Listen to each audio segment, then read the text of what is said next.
Hello everyone, this is Yamin, and in this tutorial I'm going to show you the solution for error Apache shutdown unexpectedly.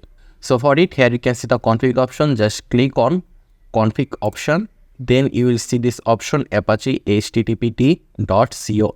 Just click on it, and once you click on it, it will open in a notepad. So here what you need to do is you need to search for 80 port. So just press Ctrl plus F, and then here you can see we have a search option here. Find, right over here 80, then press enter, and once you press enter, it will show you the port number, and here you can see port number is 80, so we need to make it 80 on. And here you can see we have onboard 80, listen to 80, and we'll change the port number to 80 on.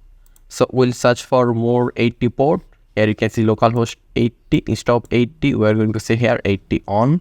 Let me check if there is any more 80 port, and there is none. So right now what you can do is just save this, and after saving it you can just close this.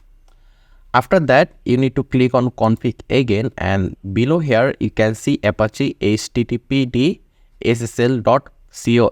Just click over here, and then here you need to search for the port number 443. Just press Ctrl F, then search here 443, then press enter, and there you can see listen 443. So instead of 443 we're going to say here 4433. So let me search again.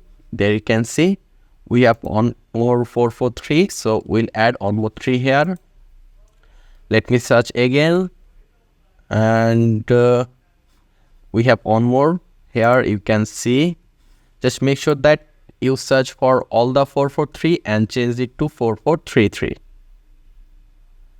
and there you can see everything is done. So right now we can just save this, and we can just close this notepad. After that, just restart your Apache and MySQL.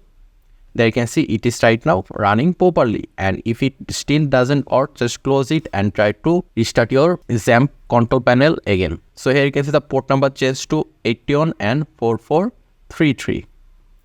So this is how you can solve your error that Apache shut down unexpectedly. So thank you very much for watching.